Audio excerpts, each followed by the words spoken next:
बिस्मिल्लाहिर्रहमानिर्रहीम। अस्सलाम वालेकुम। अब हमने करनी है नेक्रोसिस की टाइप। सबसे पहली टाइप जो हम डिस्कस करने वाले वो है कोआगुलेटिव नेक्रोसिस। अब सबसे पहले आपको इसका काज पता होना चाहिए कि किस वजह से होती है।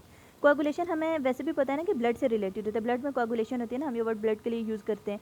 तो यह याद रखना कि इसमें ब्लड का ही मसला होगा। तो इसका काज जो होता है वो होता है इस्कीमिया। किसी भी ऑर्गन का जब इस्कीमिया होगा ना, सॉलिड ऑर्गन का, तो हमारे पास जो नेक्रोसिस होगी उसके नतीजे में वो होगी कोआगुलेटिव नेक्रोसिस। ठीक है, ब्लड फ्लो नहीं पहुंच रहा है तो वहाँ पे नेक्रोसिस स्टार्ट हो जाएगी, उसको कोआगुलेटिव नेक्रोसिस कहेंगे। अब इसमें एक बड़े मज़े की इंटरेस्टिंग बात जो है वो ये है कि उसमें इसने लिखा है कि टिश्यू जो आर्किटेक्चर है ना वो प्रिजर्व रहता है कुछ दिनों के लिए। अब ये क्यों प्रिजर्व रहता है? अब मैंने आपको बताया था कि जो इसमें जो नेक्रोसिस होती है उसमें जो हमारे पास प्रोटीन्स होती हैं और जो एंजाइम्स होते हैं उनकी डिनेचुरेशन स्टार्ट हो जाती है।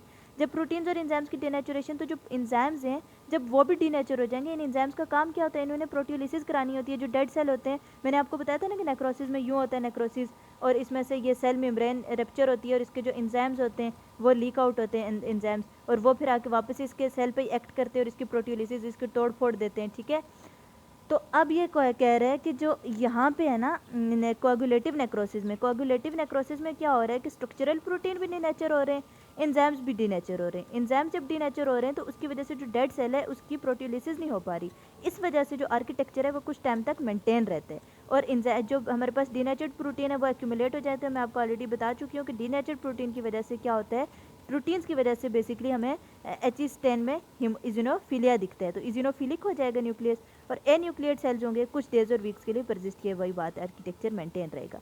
अब उसके बाद क्या होगा, अब जाहिर है कि हमेशा के लिए तो नहीं होता, नेक्रोसिस है तो इसको ख़त्म भी तो करना है, तो फिर ल्यूकोसाइट्स आ जाएंगे। ल्यूकोसाइट्स आएंगे तो अल्टीमेटली जो हमारे पास डेड सेल है वो डाइजेस्ट हो जाएगा, ल्यूकोसाइट से लाइसोजाइम्स निकलेंगे, वो इसको डाइजेस्ट कर देंगे, और फिर जो बाकी जो हमारे पास डेब्रिस है उसकी फैगोसाइटोसिस हो जाएगी और बात ख़त्म हो जाएगी। अब हम करते हैं आगे लिक्विफेक्टिव नेक्रोसिस।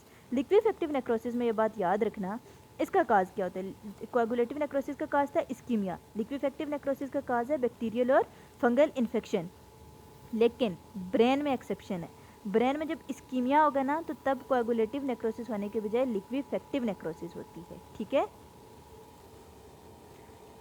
अब क्या होगा कि जो हमारे पास ऑर्गन होगा ना जिसमें लिक्विफेक्टिव नेक्रोसिस हो रही है तो उसकी हमारे पास अपीयरेंस कैसी हो जाएगी, विस्कस लिक्विड बन जाएगा। ठीक है, और फिर वही विस्कस लिक्विड जो होंगे वो फैगोसाइटोसिस से रिमूव हो जाएंगे। सही है, और इसमें ये बात याद रखना कि जो बैक्टीरिया हैं वो क्या करते हैं, वी ऑल नो कि बैक्टीरिया जो होते हैं वो पस प्रोड्यूस, कुछ बैक्टीरिया पायोजेनिक होते हैं ना, तो अगर पायोजेनिक बैक्टीरिया इन्फेक्शन करा रहे हैं तो वहाँ पे हमारे पास पस बनेगी, पस की अपीयरेंस कैसी होगी, क्रीमी येलो अपीयरेंस होगी। नेक्स्ट है हमारे पास गैंग्रीनस नेक्रोसिस। गैंग्रीनस नेक्रोसिस में क्या होता है, हम कोआगुलेटिव नेक्रोसिस को भी और लिक्विफेक्टिव नेक्रोसिस को भी कंबाइन कर लें तो हमारे पास गैंग्रीनस नेक्रोसिस हो जाएगी। ठीक है, अब इसमें ये बात याद रखना कि अगर हमारे पास किसी ऑर्गन का इस्कीमिया हो रहा है, ऑर्गन का इस्कीमिया हो रहा है तो हमारे पास कोआगुलेटिव नेक्रोसिस हो जाएगी। लेकिन अगर हमारे पास किसी लिम्ब का अगर इस्कीमिया हो रहा है, लिम्ब तक ब्लड सप्लाई नहीं पहुंच रही, तो तब हमारे पास क्या हो जाएगी, गैंग्रीनस नेक्रोसिस हो जाएगी।